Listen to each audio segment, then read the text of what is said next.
Hi everyone and welcome to SWPL My Story, and today we are joined by Motherwell goalkeeper Emily Mutch. How are you, Emily? I'm good, thank you. How are you? I'm great, thanks, and thanks for taking the time to join us today. So we've got you on. It's now been obviously the league split. We're during an international break with games coming up this weekend. But since the league split, you have won the Lanarkshire Derby. You have beaten Aberdeen, who you are chasing down for that seventh place. So it's been a good start to the post split fixtures. Yeah, 100%. I think we went on a wee bit of a run where we maybe weren't getting results that we would have wanted. But in those games, the performances were there. It was just about actually putting the ball in the net and getting the results and seeing the games out that we were struggling with. But I think since that Spartans game just before the split, we had a really good team performance and actually took the chances we've been creating, which was something we were lacking. And I think since then it's just been something to build on. And I think that's what we've done. So yeah, like you say, trying to chase down Aberdeen. We've closed it to being 3 points behind them, so we'll see what happens. Yeah, I think when we've had Motherwell players on so far this season, and we've been speaking with when we're doing like our season reviews, the word that keeps coming up with Motherwell is the inconsistency, because you had such a good season last season. Well, you had the cup run, missed out on top six on the last day before the split, which would have been a big disappointment. But when you look at Mm. your squad, you didn't lose many key players over the summer. If anything, you have strengthened, but dropping points when you feel like you probably shouldn't have, given the team that you have, it's probably been a bit of a frustration for everybody.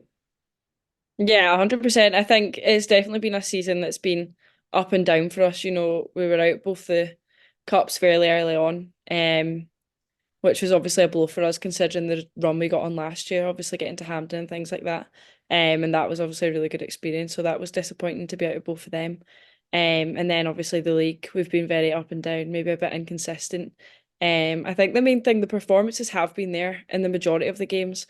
It's maybe just been that finishing product, not necessarily taking the chances we created or the final pass, things like that.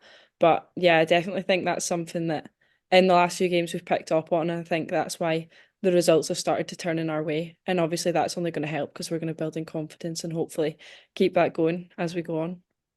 That I think as well that you've last time out before the international break, you beat Aberdeen convincingly with a really good performance. So you can take a lot of confidence from that. There's still a lot of games to be played. Your aim is to finish top of that bottom six, as you say. You're 3 points behind Aberdeen now. But you can take that into obviously you've got Dundee United this weekend. But there's no easy games. There's no gimmies. You're going in against a team that's fighting for their lives at the bottom of the league. So you can't go resting on your laurels and expecting to just turn up and win any match. No, I think that's the thing in the league. I think it's got really competitive. There's no team that you think you're going to go out and beat every week at all. So yeah, it's about being confident, but also like making sure we go in every game and prepare properly for it, which I think we've been doing. And although we've won the first two games before the split, we're not going to get ahead of ourselves. We'll take each game as it comes and hopefully keep picking up the points like we have been. But yeah, ultimately we do want to finish seventh. We want to finish top of that kind of bottom half. But yeah, we'll keep taking each game as it comes and hopefully the results will come. As you say, Dundee United on Sunday, and that's at Fir Park as well. So that'll be a really good experience for everyone as well. And it makes it a wee bit more exciting, I guess. Yeah, you must have been reading my notes. I was about to bring that up there next. So the game's at Fir Park, a fantastic experience, but again shows the link up between the women's and the men's side, how the club itself views the women's side and giving those opportunities to yourselves as a team. And obviously it's going to or you'd expect to raise performances as well, especially at such a vital stage of the season. Yeah, 100%. I think obviously we usually play at K Park, so getting the chance to play at Fir Park obviously is exciting and it's one everyone's looking forward to.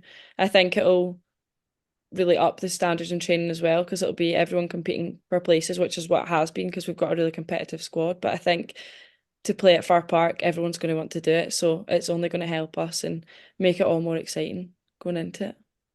I think, as you said, maybe the cutting edge in that final third was a little bit the inconsistency.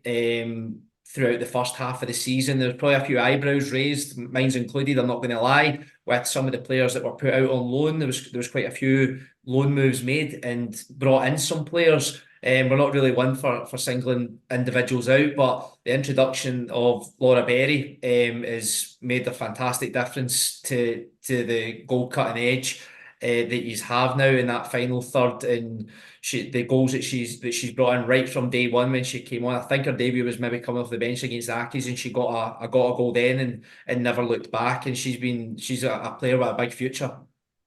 Yeah, 100%. I think Laura's came right in. She's been absolutely brilliant for us. She's maybe not been there as often because she's been away with Scotland and things like that, but when she has been there, she's been brilliant. I think she scored a good amount of goals for us almost in every game she's played in, I think, to be fair. And if she's not scored, she's contributed to assisted. And yeah, she's brilliant going forward. She's a good player to have in your team. So yourself, obviously that final line of defence, um, something that we were asked about when we were on another show was obviously there was the a lot of the criticism that Eva Easton from certain quarters, not from here and not from pretty much anyone in SWPL was given. And my reaction to it was, look, there's mistakes everywhere on the pitch. It just so happens when you're in goals, everything's magnified.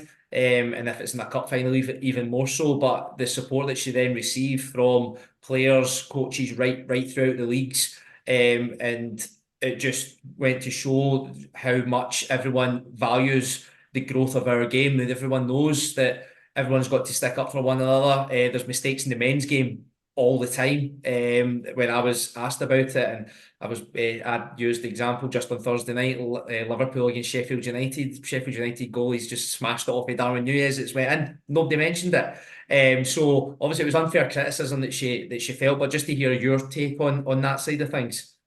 Yeah, no, I think that's the thing. Like you say, there's mistakes all over the pitch.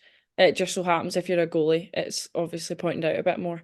But as you say, it happens in the men's game all the time and nothing gets said about it. So I think there's just some people obviously don't maybe agree with women's football, whatever, but they're better keeping their opinions to themselves because at the end of the day, everyone makes mistakes.